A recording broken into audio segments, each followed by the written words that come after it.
So our Talmud Torah today, for our learning today, is sponsored by Naftali Tilson of Talmud Israel. It's in honor of the yahrzeit of his dear parents, Rabbi Yomi ben Avram Leib, Ishtam Yashar Ohev Torah, and Rivka Bat Yaakov, Iftara Beketer Shem Tov.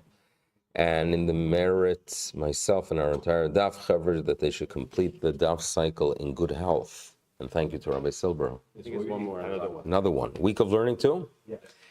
Aaron and Alana Weinberg, with gratitude to Hashem on their 12th anniversary of the refuah of their son, Yonatan Shai. So Baruch Hashem, 12th year, gezun for many years. Amen. Boy. Okay, so we are on the bottom of Samach Hamad Beis, is that right? Sound right? Remember the dispute between Rav, oh yeah, we'll get Ravuna, but there was a dispute between Rav and Shmuel. And it relates to fields by a stream. And they have a need to collect the water in some kind of body to irrigate their field. Who has the legal right to do so first? Where Shmuel seems to say it's the one that's closest to the source, on the top of the mountain. And Rav is of the opinion that, listen, naturally it goes downward, so the individual who has the field on the bottom has the first right. So what do you do halachically? Now, there is actually a general rule that when it comes to monetary issues, where you have a dispute between Rav and Shmuel, you follow Shmuel. Here it seems to be, for whatever reason, otherwise, because the Gemara is not going to give us that general statement. So here we have it. Omar Rav Huna bar Tachlifa. So this is, look at the narrow lines, about 6, 7 towards the bottom. You got that? Rav Huna bar Tachlifa says, Hashta, now, de lo itmar hilchesa, that we were not taught regarding this issue, the bottom line, the halacha. Lo kemar velo kemar, not like this master and not like the other master. So what do? Kol de alim gavar. So in Bab Mitzvah you have this concept, which the most basic understanding is, the one who is stronger will take charge. So if one of them is a big fellow and the other one's a small guy, you know who's going to win. Others believe, no, come on, this is not a very Jewish way of working out things. In other words, you're telling me that since we don't know, you're going to let the more violent individual to walk away with the legal right. So perhaps it means that the one who could bring proof to court, the strongest proofs in court, are the ones, is the one that's going to win. But whatever it is not something that's established, bottom line, black on white, where the courts know what to do. It's a situation that it's left with some kind of question mark, and therefore called de alim, the one that is more alim, which actually means violent, believe it or not, gavar. Now, listen to the following story. It's very interesting. Now, you have Rav Shimi bar Ashi. So young Shimi bar Ashi, also lekamei de Abaye. He comes to Abaye. And Omar Lei, he says to Abaye, Lutvan mar beidna. In other words, I have an interest in learning with you. Can you set some time aside for me? Omar Lei, so Abaye responds, listen, the reason I'm Abaye, the reason I'm a scholar is that I learn for myself. In other words, you cannot become a Torah educator if you don't study for yourself. And therefore he notes, Isli idzno ledidi. The time is designated for myself. So he said to him, listen, okay, during the day, you're busy during the day. You cannot go ahead and teach me. So nighttime, velutman mar balayla, at night, at least, if you could set some time aside to teach me. Omar Lei, he says to him, listen, I'm busy. Isli, what do I have? Mayele ashkui, I have a field. You need to irrigate the field. That's what I do at night. Right? So therefore, I'm sorry, I'm busy with my field. Omar Lei, so young Shimi Barashi says to him, listen, I have an option here. Omar Lei, ono mashkina le'lemar. I'll take over that responsibility of irrigating your field, and I'll do it during the day b'yamama, and that's gonna free you up at night, velutman mar belayla, and at night you can teach me Torah. Beautiful. Amar lei lechaye, that's wonderful, good deal. Now it appears that the field of Abaye was smack in the middle of this mountain. So there was a water stream that passed through fields on the top of this mountain. And afterwards it passes Abaye's field, and eventually it reaches the lower fields. So now, legally speaking, those fields that needed a body of water to be filled before you irrigate, Abaye would not be the first one, right? Shmuel would say to you, the one that's on top gets first. Rav would tell you it's the one on the bottom. Everyone would agree that Abaye, that is smack in the middle, is not going to have the legal right to be first. But Shimi is a smart fellow here. And listen to what he does. Azal, so Shimi goes up to the fellow that's on the top of the mountain, Le'iloi, and he knocks on his door and he says to him, by the way, you cannot be the first one to fill your body of water, you cannot be filling your pits, because I believe you should follow Rav, that the right is given to the fellow on the bottom. So you have no right. Okay, and no one's going to argue with Shimi. Then he goes to the fellow who's on the bottom and says, you cannot be the first one to fill your pit, your cistern. Why? Because so to each one he claimed, you don't have the legal right to be the first one. And he took the legal right, being smack in the middle. Okay? So that's what he did. Adahachi, so what did he do in the meanwhile? Sochar miskar, he went ahead and he diverted the stream of water into that pit. And what did he do? Vashke. So he worked things out which Abaye would never do. Shimi was able to do it. He saved time, so he cut some corners. So it appears that his daytime activity for Abaye was limited, and at the same time, he freed up Abaye that he could teach him at night. Kiyoso lekamei de Abaye, he comes to Abaye with a big smile, but Abaye says to him, come on, Omerle, kivei trei avtatli. That's cheating. You can't go ahead and do also like Rav, also like Shmuel. That's no good. Now, Abaye was extremely righteous and did not approve of the activity. So therefore, as a result, that which was yielded, that which was produced by that field, Abaye felt, I need to avoid that. Velota aminu Abaye lepeire, Abaye would not taste the fruit dehishas of that year.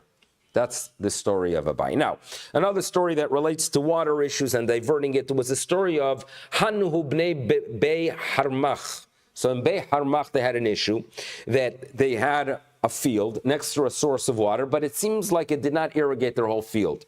So what they do. So we'll see the following. The Azul. So here we go again. Hanu bnei Bei Harmach. The Azul karu bereisha de shanvasa. So we have a river or some kind of body of water that passes near that field called the shanvasa.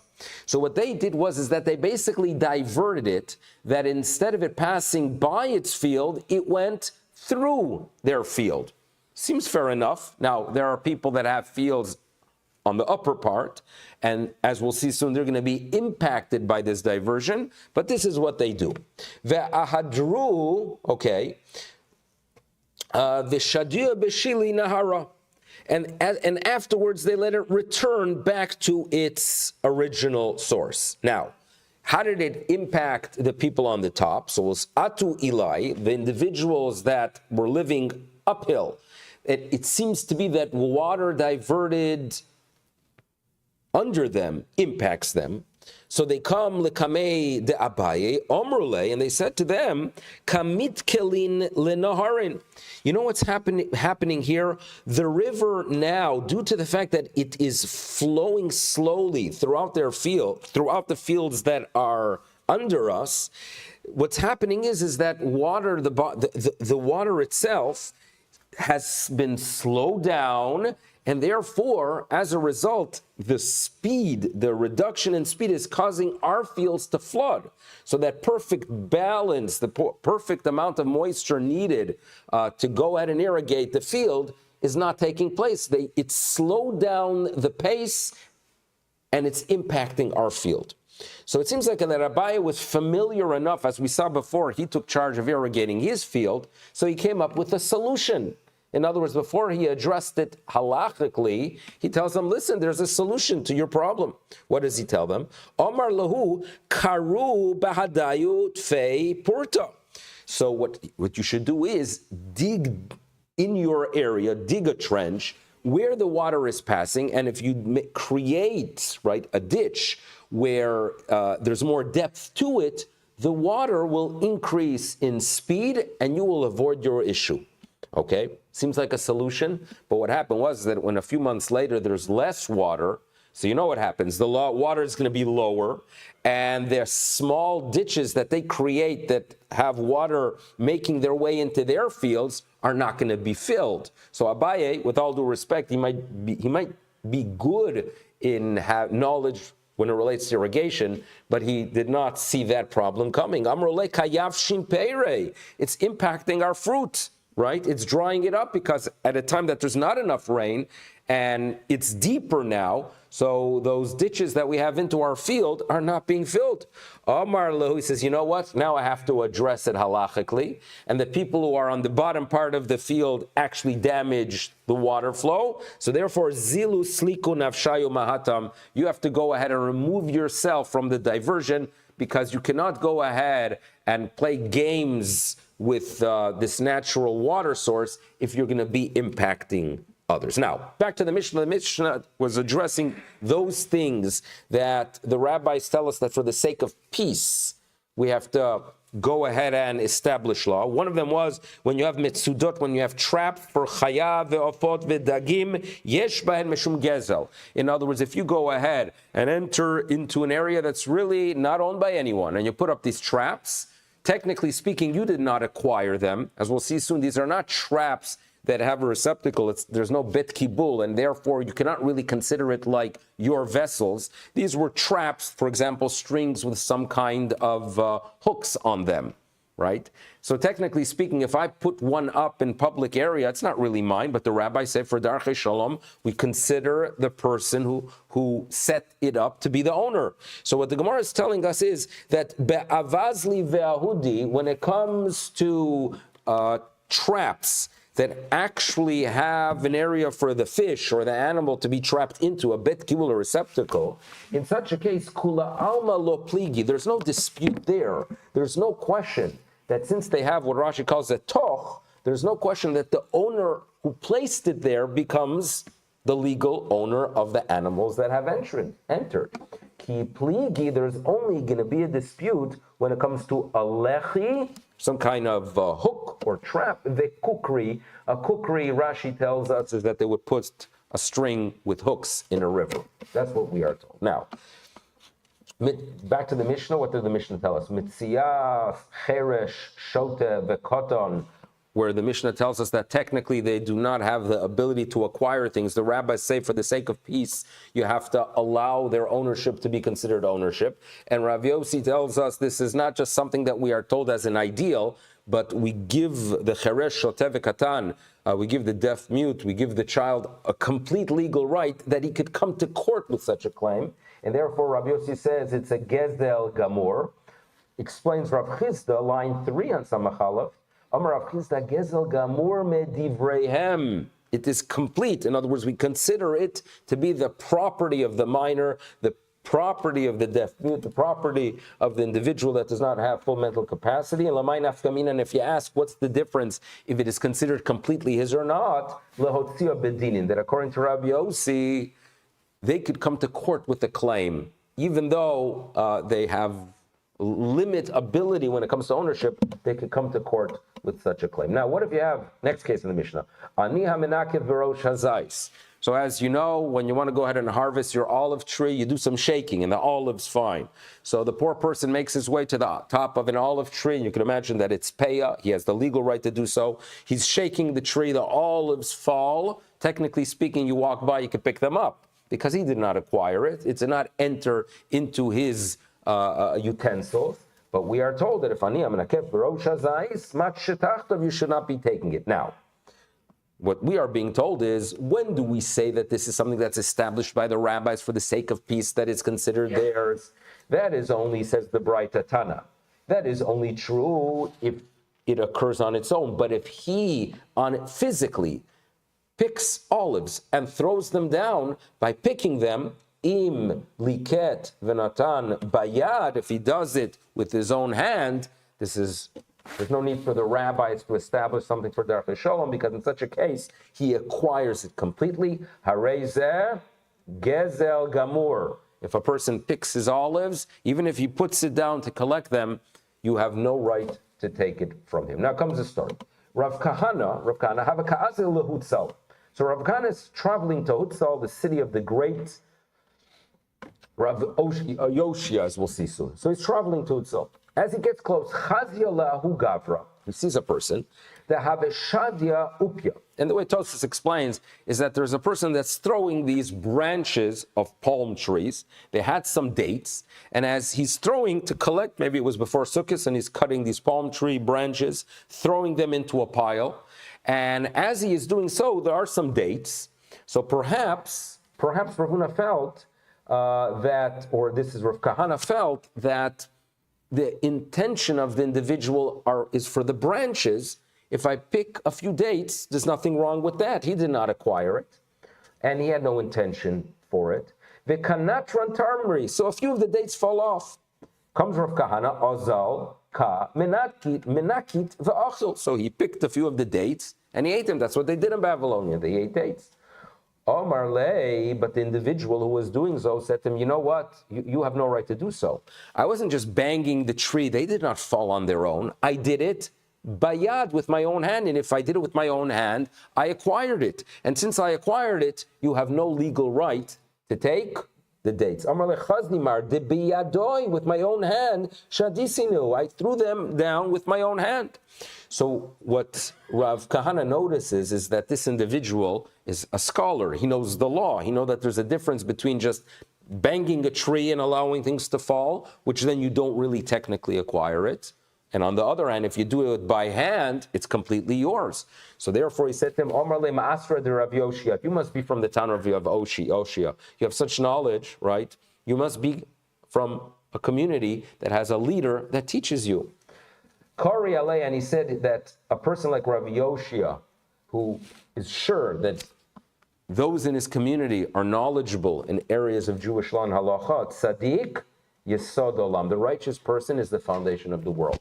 In other words, when is the righteousness in a community? When its leadership has an awareness that you have to educate others. Now, the Mishnah continues, Ein memachim biyad aniyei nochrim, even though if we have funds in a community and they are designated for our own community, which, although we are concerned for the welfare of humanity, the responsibility starts off with our own people.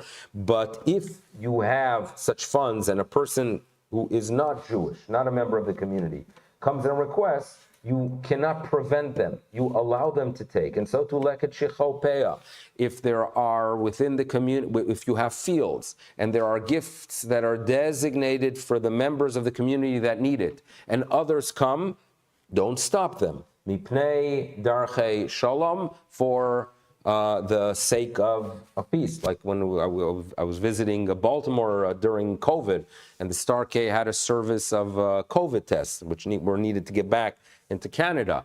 And it was a service, from my understanding, for the community, and there were others who came as well. That was a very big darchei shalom, for the sake of peace, and it's done throughout the Jewish world, that we have that sensitivity and awareness how we interact with the world. Darchei shalom. Tonu Rabbanan, the rabbi started in a brisa, and this has guided us throughout the ages. Mefarnesim aniyei nochrim. We go ahead and provide for the needs of the poor, even if they are not Jewish.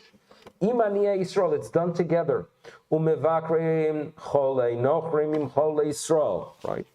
You go ahead, you enter into a hospital room, and you realize that, especially in Ontario, at 4 or 5 people in a room, you're visiting one of them, right? And you're being sure to give them words of encouragement. There are others there that need it, even if they're not members of the community. You do so. If lo aleinu, there is a need to bury, and obviously we have sensitivity not to bury in the same cemetery, but involvement to be sure that there's kavod ames applies to them as well, and all that is mipnei darkei shalom. Okay, next Mishnah. Now,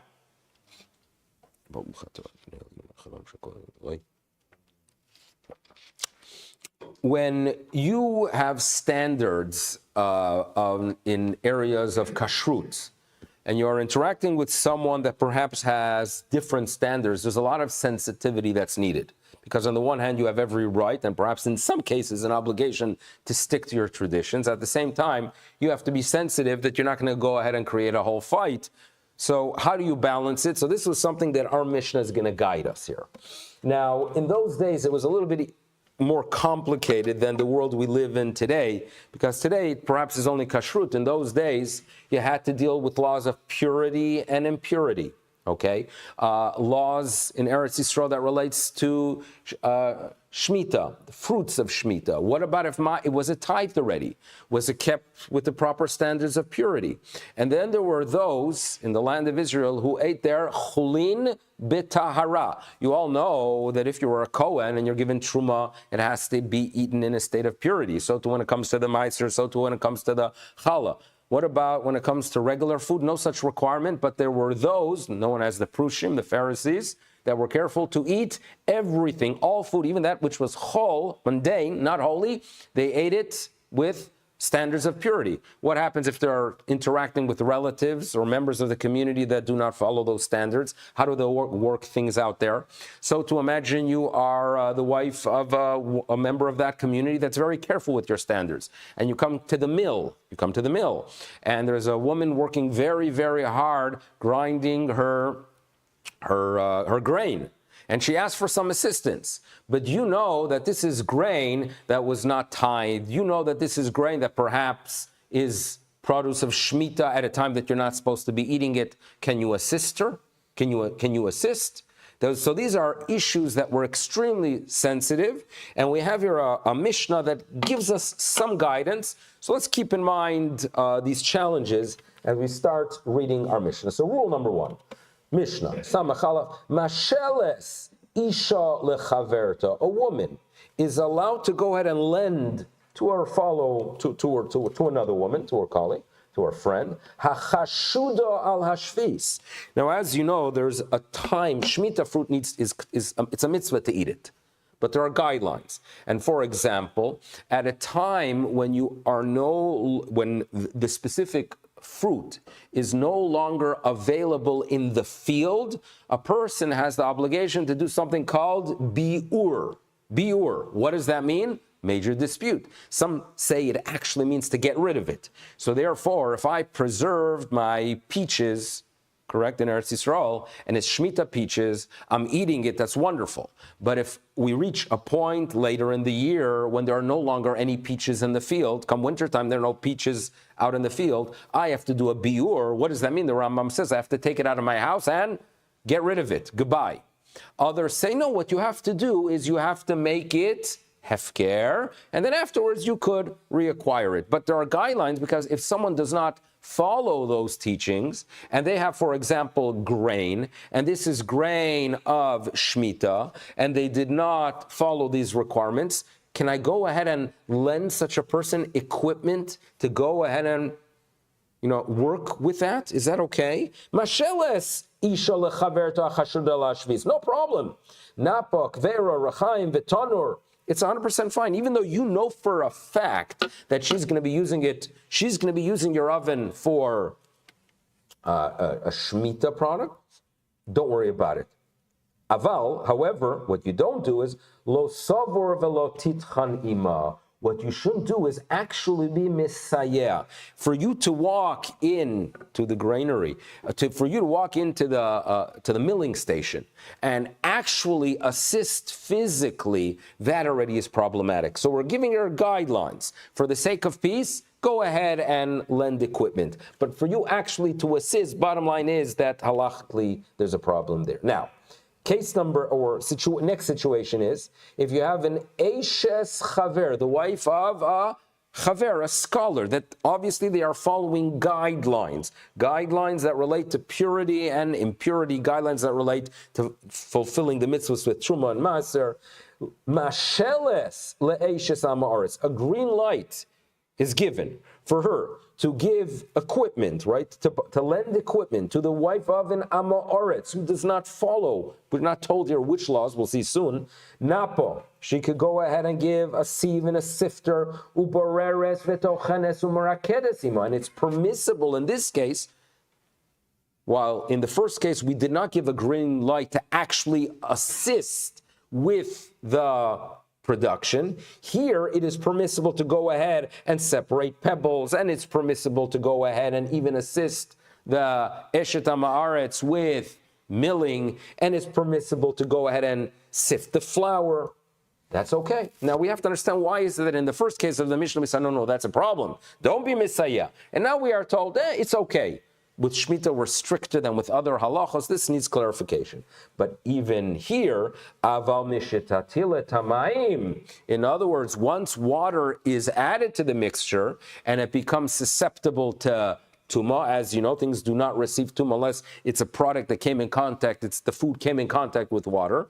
So once water was added, Lotiga ima should be careful not to touch. Lefi. Now, why is there an issue in general? Because the rule is ein machzikin yedei ovrei aveira. We are sensitive not to assist someone who is in the process of violating tradition, violating the law. V'kulan lo amru, and all which we've taught where we have been given allowances, that's elo mipnei darkei shalom, for the sake of peace. And ending, in essence, the mission of this chapter, we are told, umachzikin yedei nochram b'shviz. During the Shemitah year, you shouldn't be working the field. But if your fellow non-Jew is working the field, you could go ahead and give him hatzlacha, wish him a good day, interact with him in a decent way. But if on the other hand, it's a Jewish person who is ignoring the laws of Shemitah, avalo yedei Yisrael.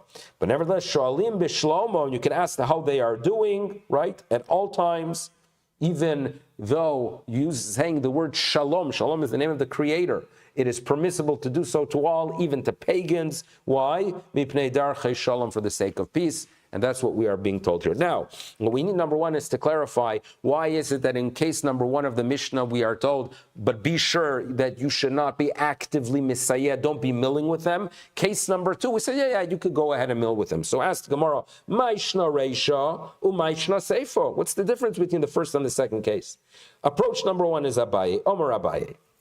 And he says, when it comes to Shemitah, it is a given that this woman, due to the fact that they do not follow the laws, they are processing Shemitah goods at a time that it's prohibited, and therefore you cannot be Messiah, you cannot assist. On the other hand, in case number two, what's the concern? That they did not tithe. It's not Shemitah. They are items, perhaps they did tithe, perhaps they did not tithe, and therefore comes Abai and he says that in case number two, rove, the majority of Amei Ha'aretz Ma'asrin. In other words, odds are good that it's permissible, that it's produce that was tithe, that they did what they're supposed to do. So since odds are good because rove Amei Ha'aretz Ma'asrin, so therefore, don't make an issue, assist for Darchei Shalom. That's the approach of Abaye. Rava says, no, that's not the case. Case number two is not talking about a concern that perhaps it wasn't tithed. It's not talking about a concern that it's something that's a violation of the law, but it's a violation of a standard. In other words, what we are talking about here in case number two, where we are told it is permissible to assist, it works as follows. The Am Ha'oretz that the Mishnah mentions is not someone that violates halacha. It's someone that does not follow the standards of eating chulin b'tahara. Okay, so it works as follows. You have the wife of the Pharisee, of the Parush. He's careful to eat everything. They want to train themselves to always eat things in purity. They eat all food in purity. She walks into the mill station. There's a woman there struggling who is the wife of Amaretz, which means she basically does not eat, the family does not eat their chulin b'tahara. Okay, so now, due to the fact that they're not really violating the law, they're just not following a high standard, obviously for the sake of peace, you should go ahead and assist. Now, who labels someone that does not eat their chulin b'tahara as a amaretz? Come on, who does that? So you know who does that? Rameir. And therefore, explains Rava, Rava Omar hacha ba'amaretz of Rameir. And therefore, since we're talking about issues of purity and impurity that are rabbinic with no real concern, v'tuma v'tara de rabbanon, so therefore, obviously, you assist. Now, let's introduce Rameir the Tanya. Ezehu am ha'oretz. Who is considered am ha'oretz? Kol she'eino ochel chulav b'tahara divrei Rameir. So we're following the school of Rameir. He gives that title of an Amaretz to someone that doesn't eat their chulin b'tahara. So therefore, in such a case, obviously you should assist. If you have high standards, be sensitive to the fact that if another woman who does not follow those standards needs assistance, do so for the sake of peace. Now, Chachomim Amrim, Kol she'eino ma'aser peros. So Chachomim say, come on, if you give such a title, it has to be that there's some kind of violation that's taking place. So therefore, the term Amaretz is given to someone that does not tithe appropriately. Now, the only issue is, if you look at the following statement of the Mishnah, we are told that once it came in contact with water, you have to be more sensitive. Now, if so, v'hamidekatani seifa, from what we are told in the last case, mishetatilis hamayim lo siga, that once water came in contact with it, then you don't touch it. Okay, so therefore, if only there you introduced issues that relate to purity and impurity. In other words, if you say when water comes in contact, then already be careful because you're going to have to address a concern that relates to purity and impurity. So if case 3 makes reference to something that is talking about purity and impurity, that seems to indicate that case 2 was not talking about purity and impurity. Michlal dereisha, it appears that the case number 2, lav betuma v'tara skinan. In other words, you, Rabbi, want to tell me that case number 2, where we're given a green light to assist, is talking about a concern about purity and impurity, and it's someone that simply does not eat chulin b'tahara. But from the language of the Mishnah, it seems to be that only case number 3 is bringing tuma and tara into the discussion, because only there we talk about that issue. So the Gemara says, no, you're wrong. Reisha v'seifa, both case number 2 and case number 3 are talking about tuma v'tahara. And what we're being told is the following, that when it comes to purity and impurity, there are 2 situations. If it's chulin, obviously you could be more lenient because there's no requirement to eat your chulin b'tahara. Reisha, which is case number 2, betumas chulin, and therefore go ahead and assist, and there are far less concerns because it's only a stringency. On the other hand, seifa is talking about betumas chala. Once the water comes in contact with the flour, you have an obligation to separate challah. Challah is given to a Kohen. There are standards of purity that are required. Case number 3 is telling us that if it comes in contact with water, there suddenly you need to be sensitive to be sure that it is pure, and therefore be sure not to touch it. Okay, now, with all the information we have up until this point, things seem to be settled, that you could go ahead and in some cases, yes, assist, other cases not. But listen to the following braita, which is going to create an issue. Viraminiu omid beis. Tochanin. It is permissible to go ahead and mill. Umafkidim. And you could also deposit. In other words, that's a concern we're going to be addressing now. What if I have something that has high standards? Okay, I have pure grain. I was careful that it did not become tameh.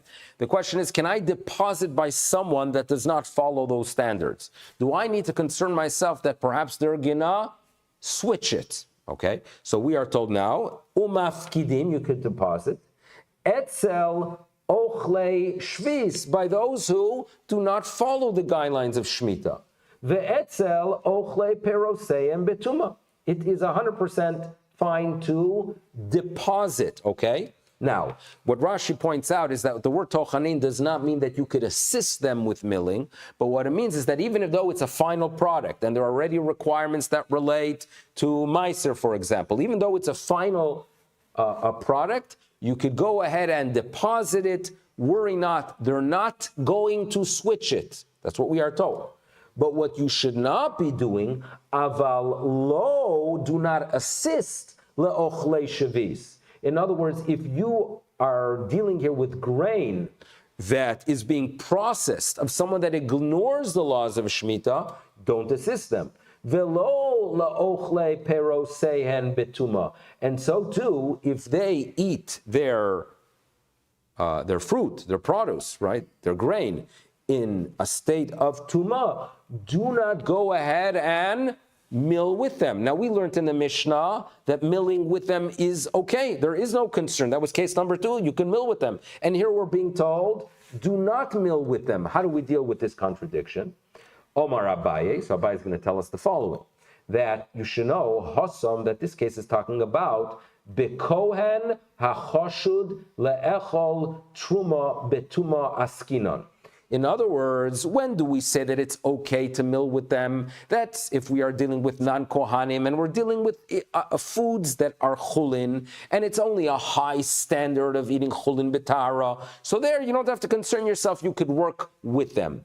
But if you're dealing with a Kohen, for a Kohen, the requirement to be in a state of purity is not a stringency, it's a must. You must eat your truma in a state of purity. In such a case, and that's what we are talking about here, you have, unfortunately, no ability to assist them in the milling, because if they're impure and they're, in essence, making truma impure with that action, you cannot assist. The havele tuma de oraisa, we're dealing with the Torah law prohibition.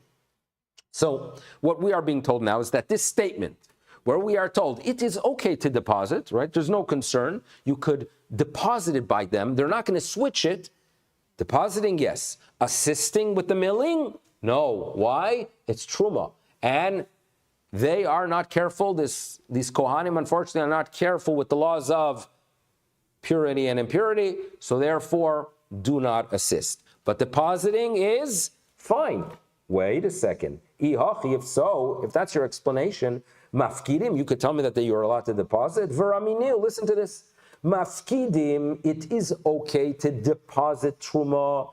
Esel Yisrael Ama Oretz. If you have an Yisrael who's an Ama Oretz, and the Kohen needs to travel and he deposits, this barrel full of grain, it's okay. You know why? Because if the Yisrael has an understanding that truma is something I distant myself from, right? They're not hamish with it, right? They're not comfortable with it. So even though he's an Ama Oretz, since he's in Yisrael, it's okay to deposit. But the Kohen Ama Oretz, since he thinks, what do you mean? I'm a Kohen. My father was a Kohen as well, and even my grandfather was a Kohen. So obviously I could touch that. What's the big deal? I'm a Kohen. There, since he's an Ama Oretz, you have to be aware of his attitude, and you cannot deposit velo etzel kon Ama Oretz mipnei. What's the reason? Shelibo gasba. He feels very comfortable with the truma. So we just explained earlier that we are okay with depositing the grain by the Kohen. And now we are being told that's not acceptable because libo gasba. How do you deal with the contradiction? Right? So in what case can we, yes, deposit by the Kohen? So comes Rabbi Loi, Rabbi Loi, bekli cheres. We're talking about an earthenware vessel that it is not, you cannot transfer tumah by touching it on the outside. The only way you can impart tumah on the food is by touching it from the top. But is hamukaf tzamid patil. It is sealed with a string. It's sealed well. This is the Tupperware of once upon a time. And therefore, since it is sealed, and you know that you could close it in a way that there's an indication that it was not opened, in such a case, there's no concern. Why is there no concern? He's not going to be able to touch it. There you could deposit. Well, the Gemara asks, wait a second, there actually is a tumah that could be imparted on such a situation because velichush, concern yourself, shema tasitena might be moved, ishtonida, which does impart tuma. So therefore, the Gemara is going to say that there's a much better and more logical way to address this issue.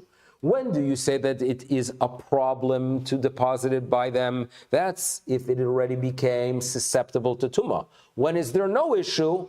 Before it came in contact with water. Elo, Omar, Rav Yirmiya, Lokasha, there's no contradiction. Kan bepeiros she'uchsheru, if they came in contact with water and therefore they're susceptible to tuma, obviously there's going to be a concern if you give it to the Kohen Amar, it's because he's going to feel, I have every right to touch it.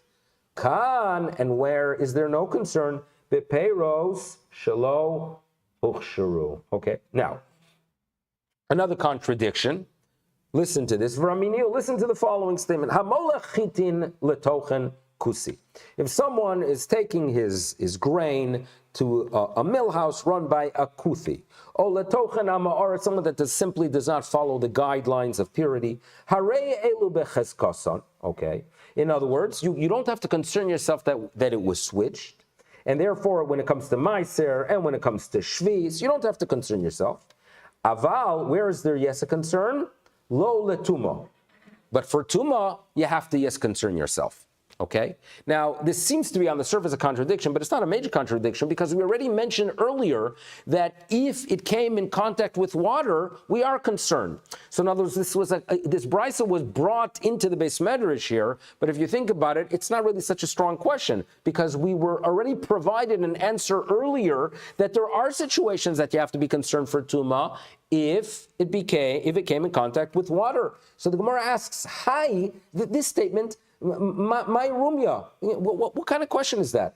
Lav ukimno bepero shelo ochsheru. Did we not already explain earlier that there's a difference between if they came in contact with water or not? So what's now v'tikarele my ka'arele? What were they thinking when they brought this into the Beis Medrash for discussion? So the Gemara clarifies that they brought this into the discussion because they want to deal with a contradiction from this statement to a different statement.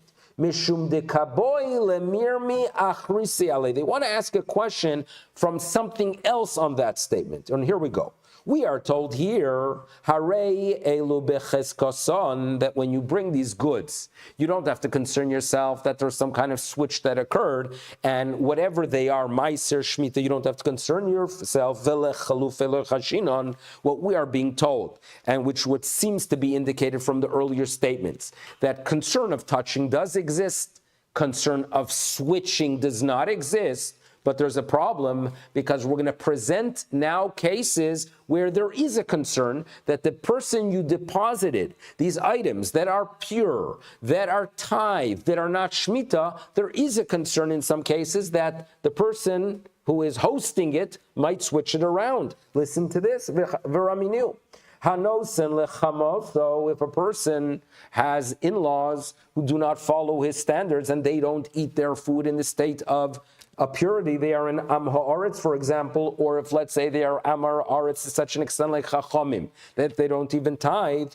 So what you do is, if they don't tithe and you deposit things by them, so what you have to do is Ma'aser es shunosin, before you deposit by your mother-in-law, you have to go ahead and tithe that which was placed there, and so too ve'ez shehu notel emeno, and after when you pick it up, you have to tithe again. Why? What's the concern? What's the mother-in-law going to do? Right, mother-in-law's right. Mipnei shechashudo machlefes. What's she going to do? She's going to see that the grain of her son-in-law is perhaps not keeping up its freshness. So she's going to go and switch it, okay? So you just told me earlier that concern for switching never exists, but you bring a mother-in-law into the picture, everything becomes a problem, right? I hope this is not posted. So that's a problem. So the Gemara says, wait a second, Hosom there, kidekatani tama. There's a reason. There's a reason. So in general, when you deposit something by someone, even if they don't have your standards, even if perhaps they don't follow the halacha, worry not, they're not going to switch it. They have nothing to gain. But when it comes to a mother-in-law, Hossam, there, on the other hand, there's a reason given. The reason is, Omar Rav Yehuda says, Rotsa hi betakonas bita. What the mother-in-law wants is that her daughter should be living with a happy fellow and not be an agitated fellow. So she wants her daughter to be happy with the husband and the husband to be acting normally. And she's concerned for embarrassment, and it works as follows. You'd go to your mother-in-law and you deposit the grain. You come back 2 weeks later and she realizes as you are approaching that the grain started spoiling. What's the son-in-law going to do? Blame the mother-in-law. You put it in the wrong room. Why did you not put it next to the dehumidifier, right? So therefore, she, to protect her daughter from the angry husband and to honor, that the son-in-law should be treated in an honorable way. What's she going to do? She's going to change it. Not because she wants to go ahead and make his life difficult. Adrabah, she has a desire. She's interested in takonas bita, busha mechosna, and that's what we are told here. So mother-in-laws are indeed special. Now the Gemara says, wait a second. And you're telling me that this is only particular to a situation of a mother-in-law? Listen to the following. Vatnan. You have a yeshiva student living in town by someone, right? And he has some grain, and he gives it to his hostess, Hanosele Pundakit. She does not follow the standards that he follows. She's not careful with tithing, right? And he is. So therefore, there too we are told, Ma'aseres Shunoselo, Veshunotel Hemeno. He has to tithe that which, right, he gives, because she might eat it. And when he gets it back, he has to tithe again. Emeno mipnei shemach lefes. So you see clearly that people do switch. The Gemara says, there too, there's a reason. Hossam Moria va'amra. There she says to herself the following. Barbe Rav, the student of the rabbinic school, Leichol Chamima, should eat hot. The Ono Echol Karira. So this is Rashi's reading. Rashi's reading is the following: that if she sees that there's a decline in quality, she says to herself, you know what? If I'm not going to switch it, he's going to be eating lower quality food that's spoiling, and I have better one. He's a Torah scholar. Let him eat the better food, and therefore she's going to switch to honor him. Now that's a nice reading of it. There's another reading of it, that the rabbinic student should eat good food. In other words, he's a rabbinic student living off others. What's he achieving? He's not in the workplace. So the cynical reading it, which some Rishonim take, is that she switched it. Barbe Rab should go ahead and eat, karira, and Hamim, in other words, let him eat the low quality, and I'm going to eat the higher quality. Interesting two readings of this statement, okay? Ask the Gemara, V'akati la'alma lo chashina, you're telling me that in other scenarios there is no concern? Listen to this brisa, and let's start this brisa. V'atanya eshes chaver, a wife of a scholar, tochenes im eshes ha'ma'aretz, it is fine for her to work together and assist in the milling, bizman shehit mea, but that is only true if the scholar's wife is in a state of impurity. Avalo bizman shitara, when she is pure, she has to be careful that she should not be impacted by the tumah that is ignored by the wife of the Amoritz. Rabbi Shimon ben Elazar Omer, Af bizman shitmea, even if she is impure, lo titchan, she should not go ahead and be milling with the Eishes Amoritz, mipnei shechaverta, because the wife of the Amoritz, no senes lo v'ocheles, she feeds her. Okay, which indicates that the Eishes Ha'ma'aretz is actually going to be taking grain that belongs to someone else and feeding her.